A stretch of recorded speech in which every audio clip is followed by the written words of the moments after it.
The thing I love about these Gunpla build videos is this.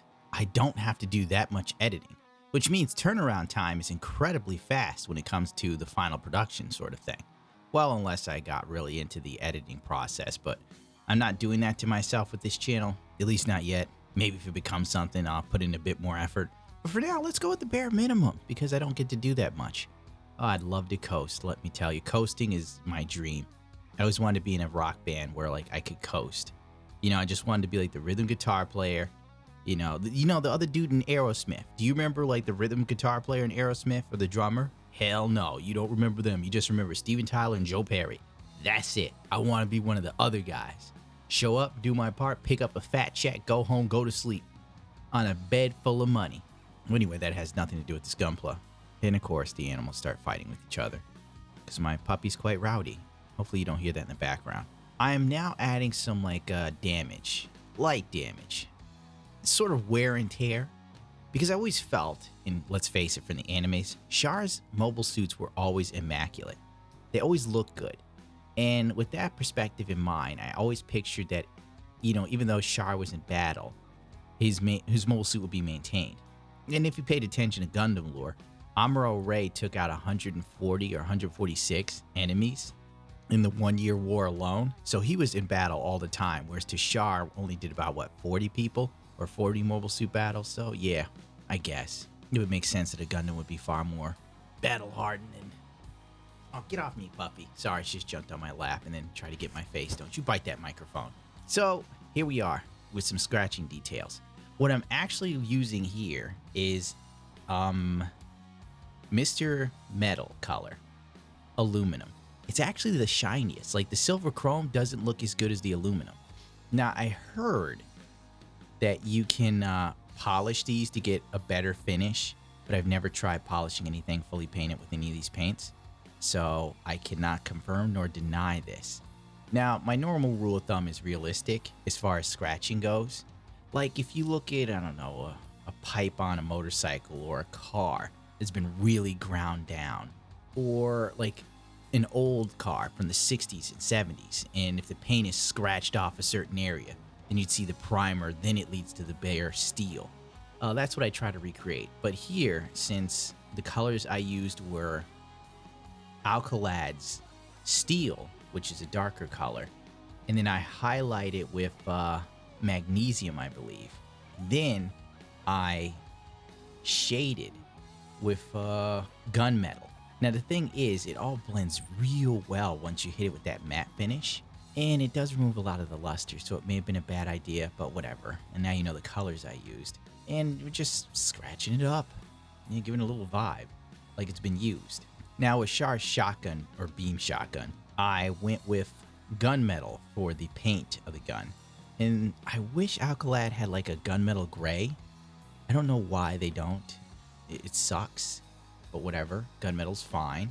The scratching details I'm doing is with Mr. Metal color stainless steel, right? And then we go in with that, and that's a sort of darker metal gray, so it's not too over the top, right? But then on top of that, I nail certain areas with the Mr. Metal color aluminum again, just like in tiny areas, like little dabs, you know? So it's a bit random, so it's like the paint got real scratched off and you're deep into the metal now when you see that highlighted color that catches light. So that was the thought process.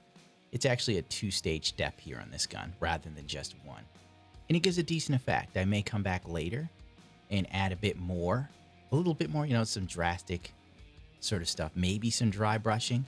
I really didn't get into that with this because I didn't want it to look too messy. You know, sometimes I see people who dry brush their model kits and they just go way overboard, like insanely over the top. And one bad dry brush at this stage, I can't undo, you know, and I don't really want to risk it. Even though if done correctly, it could be a cool effect. The risks are just too high. So I stuck with more cleaner scrapes, nicks and dings, the usual wear and tear of life. Kind of like the inside of a car door that you've had for like 10 or 20 years. I doubt many people know what it's like to have a car that's 20 years old. Under normal circumstances, when I'm painting these parts of the arms, I would use my magnifying glass and actually take the arm off.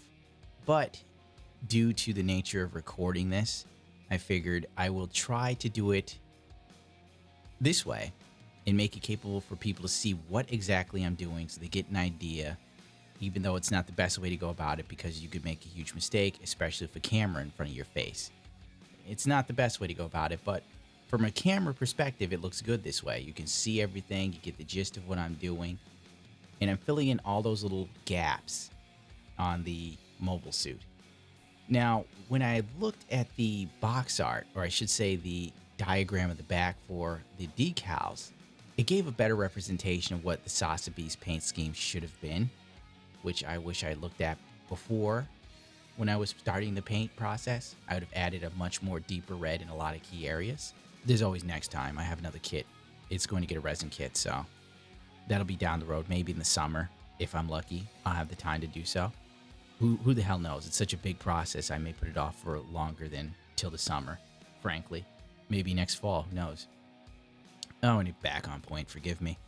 I started adding more wear damage. Once again, with the Mr. Color aluminum color, because I really like how much it jumps. Now, someone contacted me on Twitter and they asked me, how did I go about adding the nicks and dings and the wear and tear? Well, here's the funny thing. When painting Gunpla and even putting them back together after you've painted them in the process, sometimes parts get scraped trying to click them back in place, or when you're trying to put a weapon in the hand of Sazbi, such as the case here, I would scrape or wear away at the paint, and it was such a mess. And I'd sit there and I'd get a little mad. But then I figured, instead of touching it up, leave it there. See what I can do with it later. And here we are. Oh, the dog just tipped over water. Please forgive me. Hold on. Anyway, as I was stating before the dog tipped over the cat's water dish, I would leave the nicks and dings in the paint because later on you can come back and the real chipping damage that happened while messing with your Gunpla makes the perfect base for adding slight weathering. Even a minuscule amount can add a bit more character to a mobile suit, unless you were hell-bent on a pristine, perfect mobile suit. Then I could see it being a huge issue. But since I had plans to kind of weather it ever so slightly, this all worked into my favor, thankfully. And I'm just continuing with the same thing, adding a bit of silver. I was being lazy in some areas where I did some, pre-shading with black or something, and it'd be darker in certain areas. I figured that's a good spot to add a little bit of silver as far as like paint chipping and whatnot, rather than going through a whole rigmarole. And normally with red, the paint process normally would be black. Then we go into steel, and then from the steel add little nicks and dings of the aluminum color. Once again, this is far more of an ambiance, a bit more character. It looks more realistic, scratching through the paint, through the primer, to the bare metal. Perfect, honestly. That's the way to do it. You always want to give the feeling of reality if you can. Something believable. Also, don't be afraid to be random if you can. Being random works perfectly. If you're like painting some weathering and you screw up and you hit some other part of the armor, fantastic. Leave it there. You didn't mean for it to happen, but now it did, and that's kind of like life. Damage to something is random. Kind of like emotional damage with the girls you're dating. A little bit of a zoom in on what I'm doing. You know what I'd like to do? I'd like to play some like Gundam themed music, but I'm pretty sure the copyrights. Oh, wait a minute. This video isn't monetized, so I think I can do that. I think I could totally play Gundam related music in the background and no one's going to copyright claim me because the videos aren't monetized and this channel's new, so it doesn't matter. Nice. Loophole in the system. Take that, YouTube algorithm. It's hard to like make painting these sort of things interesting, to be honest. Like doing it doesn't bother me. I love doing it because it's very therapeutic. I don't know if you know, but people who probably paint Gunpla know this, that painting is very therapeutic. I'm sure every modeler finds some sort of solace in doing so. Regrettably, the decals on the shield look like that. I don't know what the hell happened to those water slides in some areas, But once they got nailed with that matte finish, they just look like crap. And it sucked so bad because I really wanted to use gold decals on the shield, but I couldn't find any. All the Chinese sellers are sold out, and I forgot it's Chinese New Year, Year of the Pig, so most of them aren't going to be adding some new crap on eBay. Oh, I was screwed. So now I've got this ugly thing, but like I said before, I got an extra kit in the other room, and since I'm going to go for resin kit for that, I'm pretty sure most of the plastic parts will go unused, so when I'm painting up that one, I'll just take out the vanilla shield, paint it, throw a gold thing on it, and pop it on this one, bing, bang, boom, done. You know? But once again, that's a long way away. A very long way away. As you can see, it's me using the... Oh, obviously it's me. This whole video is me. I'm using the 3-color technique that I was talking about earlier. Black, steel, then aluminum. Or bright silver. Whatever really loud sort of metal color you're interested in, go for it. I actually put a lot of effort into this kit. I put a lot of effort into every kit, but since Sazbi has probably become one of my favorite mobile suits recently. I mean, I always thought it was a nice mobile suit, but I never really got deep into it. But this time around, I think messing with the Master Grade really gave me a new appreciation for its design and beauty. And while, you know, my personal life was going down the tubes, I wish I could talk about it, but you know how it is when women just do things to mess with you mentally and emotionally and show absolutely no sort of humanity in the middle of it, and you just kind of got two choices. You either go crazy with rage or you move on. I decided to focus on painting this, actually.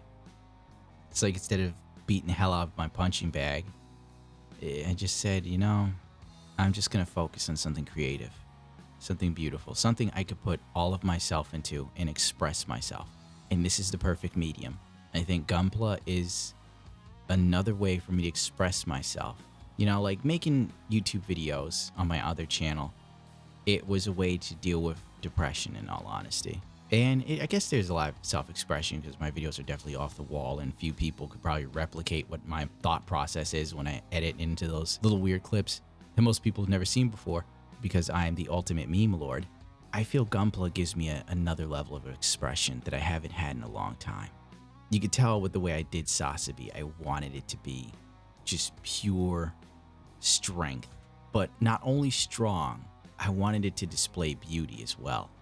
It's a mobile suit that is a take no prisoners design, yet you can look at it and feel that it's aesthetically pleasing, that it's a work of art, but it's also badass. You know? That was the overall goal. I wanted people to be able to look at this and go, it's badass, but it's also beautiful. I did make some mistakes though. On the back thrusters, I was experimenting with reds. I should have just went with like the normal metallic red from Mr. Color. Instead, I went with a candy that didn't go well.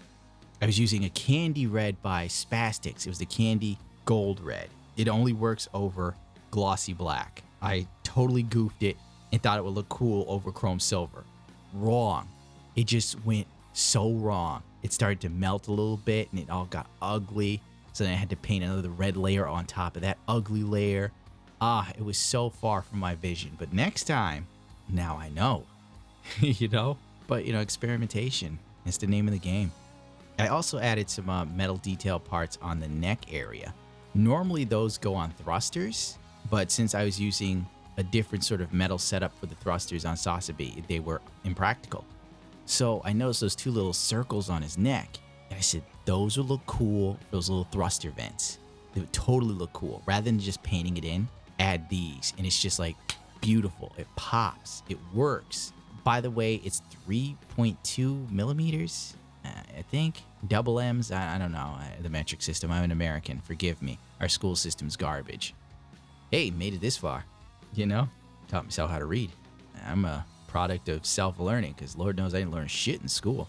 And that should do it. You know, some final shots. I really should get a little light spot. You know, a little tiny booth, a portable booth for lighting, and I could just put the Gunpla in there and take all these dynamic shots and it'd be lit correctly and it wouldn't be a hot mess. Whereas to this is kind of a hot mess. I apologize. Well, that's going to do it for me. Rate, comment, subscribe, only so choose to. But remember, the more of you that do, it makes me bigger on YouTube. And then Gundam websites will have to look at sponsoring me because I'm the most interesting guy doing it right now. And among one of the better painters, surprisingly. You know, it's real easy to be good when everybody else doesn't try. Oh, that's cruel. People probably get mad at me for saying that. But that's only what people have told me privately in messages. I only make these videos for those of you who demanded it. Gundam, you need to make some Gunpla videos because most of the people who talk about Gunpla are boring. Oh, I didn't even touch on the fact that I painted the tip of the gun, but I nailed it wrong. I went from burnt exhaust color to the yellowish tint color into the titanium blue. Total goof up. Did it all wrong. I went burnt titanium blue, yellow, backwards. I screwed that up so bad. Oh well, now I'm out of here.